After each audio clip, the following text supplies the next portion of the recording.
The torture and murder of Sylvia Likens is widely regarded as one of the worst crimes in Indiana history and has been described by a senior investigator in the Indianapolis Police Department as the most sadistic case he had ever investigated in the 35 years he served with the Indianapolis Police. Imagine a smiling 16-year-old left in a neighbor's care whose whispered pleas for help went unheard for 3 devastating months, until one final act shattered the silence and forced the city to confront the unthinkable. Stay with us as we unravel the case of Sylvia Likens, how a routine summer arrangement spiraled into a nightmare that rewrote Indiana's child protection laws and continues to challenge our duty to speak up.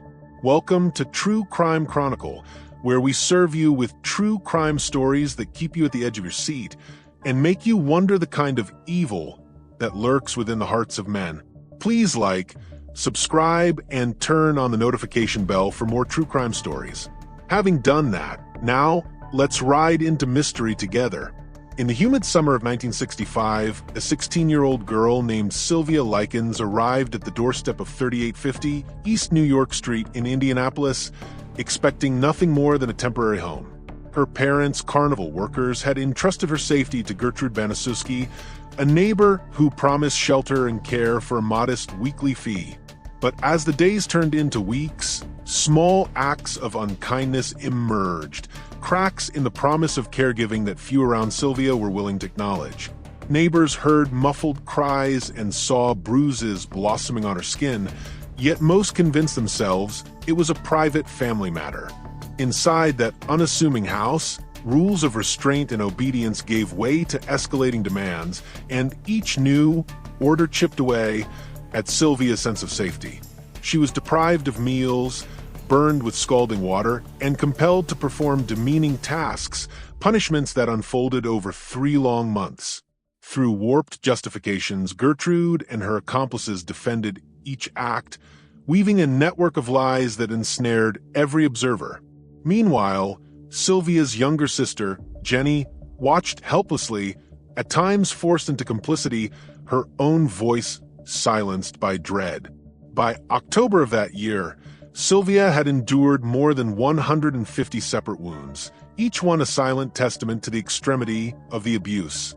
When authorities finally intervened, they uncovered evidence so appalling that officials declared it the most diabolical crime they had ever encountered. This case shattered a community's illusion of safety and ignited a movement to overhaul how Indiana and the nation responded to signs of child maltreatment. Today, Sylvia's legacy endures through the Child Advocacy Center that bears her name, a beacon of vigilance born from her suffering. As we trace the path from simple trust to profound betrayal, we confront urgent questions about duty, courage, and the price of silence. Our journey begins here, on that quiet street in Indianapolis, where a girl arrived with hope and departed with a story that demands to be remembered.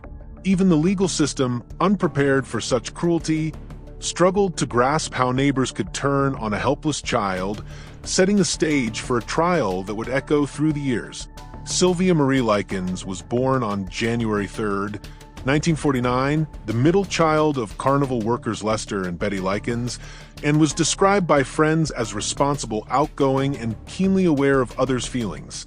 She and her younger sister Jenny had grown up traveling from fair to fair, a transient childhood that Sylvia embraced with maturity beyond her years.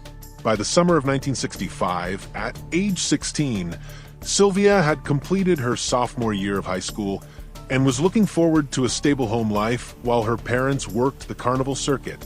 Gertrude Baniszewski, a 36-year-old divorced mother of 7, lived at 3850 East New York Street in a working-class Indianapolis neighborhood and struggled financially despite her background as a former schoolteacher. She agreed to care for Sylvia and Jenny for $20 a week, promising parental guidance and support, but her home was already overburdened by her own children and 2 neighborhood youths, Richard Hobbs and Coy Hubbard. In the weeks preceding Sylvia's arrival, Gertrude had grown increasingly resentful of financial stress and familial responsibilities, planting the seeds for the cruelty to come. Initially, the arrangement appeared normal. Sylvia attended school, helped with household chores, and bonded with Jenny over shared stories of carnival life.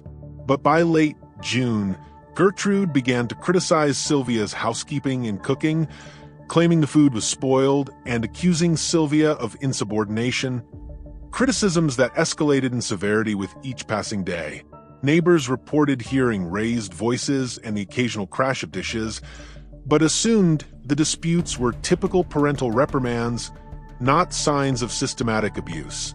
By early August, Sylvia was routinely deprived of meals, forced to stand or kneel for hours on end, and punished with scalding water burns for minor mistakes, punishments administered in the dimly lit basement where the cruelty intensified. Gertrude's own children and neighborhood youths were drawn into the punishments, egged on by promises of threats or threats of corporal punishment if they did not comply. Jenny Likens, just 14, was coerced into witnessing and even assisting in the humiliation rituals. Her protests met with threats that she would face the same fate if she spoke out.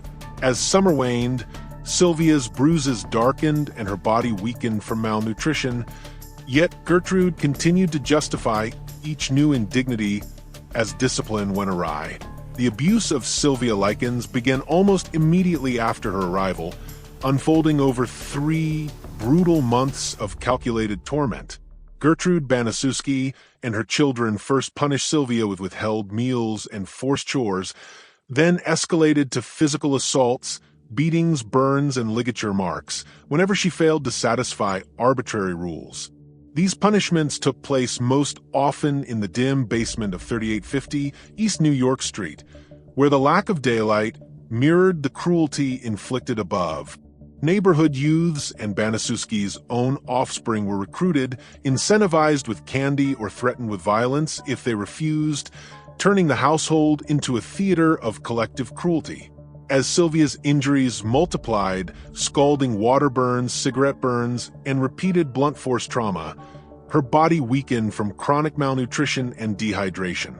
School absenteeism rose as Sylvia was confined to the home, and by mid-October she could no longer stand, her legs swollen from infection and lack of care.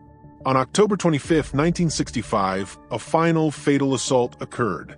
Sylvia was struck repeatedly with a metal rod, leaving her unconscious and bleeding in the basement until the following morning. The next day, Gertrude summoned a doctor, falsely claiming Sylvia had fallen down the stairs. By the time medics arrived, she was beyond help. At 2 p.m. on October 26, 1965, 16-year-old Sylvia Likens was pronounced dead at Indianapolis General Hospital. Her official cause of death listed as homicide by shock and secondary malnutrition. The autopsy revealed more than 150 distinct wounds, lacerations, contusions, and burns, confirming what witnesses already suspected. This was the result of sustained, intentional cruelty. When the coroner's report arrived, police were stunned. They described it as the most depraved case they had ever encountered. Investigators quickly identified key perpetrators: Gertrude Baniszewski, her children, and at least 2 neighborhood teens whose shifting testimonies would later complicate the trial. Witness interviews uncovered a ghastly pattern. While some neighbors admitted hearing Sylvia's screams, fear of retaliation and disbelief kept them from intervening. The eventual police dossier included statements from Sylvia's sister Jenny, who tearfully recounted every episode of abuse she endured and witnessed. Forensics corroborated these accounts. Bloodstains on the basement floor, fabric fibers embedded in wounds, and water-tested burn patterns all painted an unambiguous portrait of premeditated violence. By the end of the investigation, law enforcement had amassed clear evidence of systematic torture, paving the way for indictments that would rock Indianapolis in early 1966. The Marion County Grand Jury returned indictments on December 30th, 1965, charging Gertrude Baniszewski with first-degree murder and naming her daughter Paula, son John, and neighborhood youths Coy Hubbard and Richard Hobbs on related counts of manslaughter, neglect, and conspiracy. When the trial convened in May 1966, the courtroom buzzed with media attention. drawn by the case's reputation for cruelty unlike any seen before in Indiana. Deputy Prosecutor Leroy opened by describing Sylvia's ordeal as the most diabolical case to ever come before a court or jury, setting a grim tone that would persist through weeks of harrowing testimony. In her testimony, 14-year-old Jenny Likens recounted the sequence of abuses with unwavering detail, describing the burns, beatings, and forced humiliations that Sylvia endured in the Baniszewski basement. Medical experts took the stand next, presenting the coroner's report. Over 150 separate wounds, including scald marks, cigarette burns, and evidence of blunt force trauma leading to a subdural hematoma. Defense attorney William Erbecker sought to cast doubt on the prosecution's narrative, arguing that Sylvia's death resulted from neglect rather than intentional torture, and questioning the reliability of Jenny's account. Witnesses for the defense, a handful of neighbors and medical personnel, testified that they had neither witnessed nor suspected the severity of the abuse, attempting to frame the case as a tragic misunderstanding. But the prosecution countered by calling Gertrude's own children and several neighborhood teens as hostile witnesses, each forced to admit participation in or knowledge of specific acts of cruelty. After 17 days of testimony, the case was sent to the jury on May 19, 1966, following closing arguments that alternated between fiery denunciations and pleas for mercy. 8 men and 4 women deliberated for 8 hours before returning a verdict. Gertrude Baniszewski guilty of first-degree murder, Paula Baniszewski guilty of second-degree murder, and Hobbs, Hubbard, and John Baniszewski Jr. guilty of manslaughter. In sentencing remarks on May 25, 1966, Judge Rabb imposed life imprisonment on Gertrude, noting that no sentence could match the depth of Sylvia's suffering.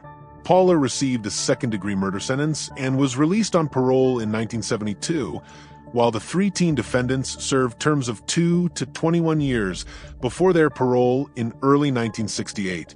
The verdict sparked immediate public reaction. Petitions with over 40,000 signatures demanded no leniency for Gertrude, and legislators began drafting mandatory child abuse reporting laws in response. Defendants pursued appeals on grounds of venue bias and alleged procedural errors. In 1970, the Indiana Supreme Court ordered a retrial for Gertrude, though it again upheld her first-degree murder conviction in 1971. By the trial's end, the Likens case had exposed deep failures in community oversight, ushered in legal reforms, and etched its place as one of the most notorious prosecutions in American history. The public outcry following the 1966 convictions was immediate and intense. More than 40,000 Hoosiers signed petitions demanding that Gertrude Baniszewski never see freedom again. In December 1985, after 19 years behind bars, Baniszewski walked out of prison under the name Nadine Van Fossen, her release reigniting debates over remorse, reform, and the limits of rehabilitation. Reporting laws in response. Defendants pursued appeals on grounds of venue bias and alleged procedural errors. Baniszewski's own statements at her parole hearing, blaming prescription drugs for her actions while offering only partial apologies, did little to quell suspicions that she remained unrepentant. In the decades since, scholars and advocates have pointed to the Likens case as a stark lesson in bystander failure, prompting Indiana to enact one of the nation's first mandatory child abuse reporter laws in 1971. Today, Sylvia's Child Advocacy Center stands on the very principle that silence can kill, providing forensic interviews, family support, and community education to tens of thousands of abuse survivors each year. Cinematic retellings, most notably the 2007 film An American Crime, have reignited interest in the case, with critics praising its unflinching portrayal and debate over the ethics of dramatizing real-world horror. Some theorists argue that the Baniszewski household became a microcosm of mob psychology, where ordinary individuals abandoned empathy in favor of obedience to a domineering matriarch. Others focus on systemic failures, questioning how a school nurse's tip could be dismissed and why no welfare checks were performed when warning signs appeared. Academic studies continue to examine the psychology of child perpetrators in the case, exploring how peer pressure and reward-punishment dynamics overrode moral judgment. Jenny Likens, now a lifelong advocate for abuse prevention, has testified before state legislatures about her sister's death, arguing that no professional should be permitted to ignore cries for help. Memorials.Indiana, from the granite monument in Willard Park inscribed with a promise of vigilance to an annual candlelight vigil in Lebanon. Ensuring Sylvia's name remains a clarion call for child protection. As genetic genealogy and cold case methodologies advance, some investigators speculate whether other survivors or witnesses might still come forward to fill the gaps left by fading memories. In every corner where children remain unseen, Sylvia's story endures as both warning and inspiration. A reminder that justice must be pursued not only in courts, but in community hearts. As the final chapter of this harrowing saga draws to a close, Sylvia Likens' name has become a rallying cry for the protection of children everywhere. Her death in October 1965 directly led Indiana to pass one of the nation's first mandatory reporter laws in 1971, making it a legal duty for anyone suspecting child abuse to notify authorities immediately. Today, Sylvia's Child Advocacy Center in Boone County stands as a living memorial to her legacy, providing forensic interviews, victim advocacy, and family support to hundreds of children each year. Since its founding in 2010, the center has marked over 15 years of service, ensuring that signs of abuse no longer go unanswered. In Willard Park, Indianapolis, a 6-foot granite monument engraved with a pledge to safeguard children bears Sylvia's name, reminding passers-by of the promise born from her suffering. On the 50th anniversary of her death, more than 100 mourners gathered at that very memorial to honor her life and recommit to ending child maltreatment. Sisters Jenny and Diana Likens have devoted themselves to advocacy, with Jenny testifying before state legislators about the imperative of timely intervention and robust child welfare reforms.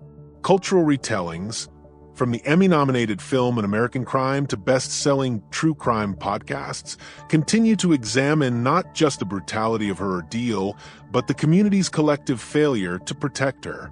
Researchers cite the Likens case as a seminal study in bystander psychology, illustrating how group dynamics can suppress moral judgment and enable unspeakable cruelty. Advances in forensic science and genetic genealogy offer hope that cold case methodologies may one day identify every participant in Sylvia's torture, closing lingering questions about this notorious crime. Your voice can make a difference. If you ever suspect a child is at risk, report it immediately, support your local child advocacy center, and consider volunteering to protect our most vulnerable. Help us keep Sylvia's memory alive. Like, comment, and subscribe for more in-depth true crime documentaries, and join the fight to ensure that no other child suffers in silence. See you in our next video, but until then, stay out of crime.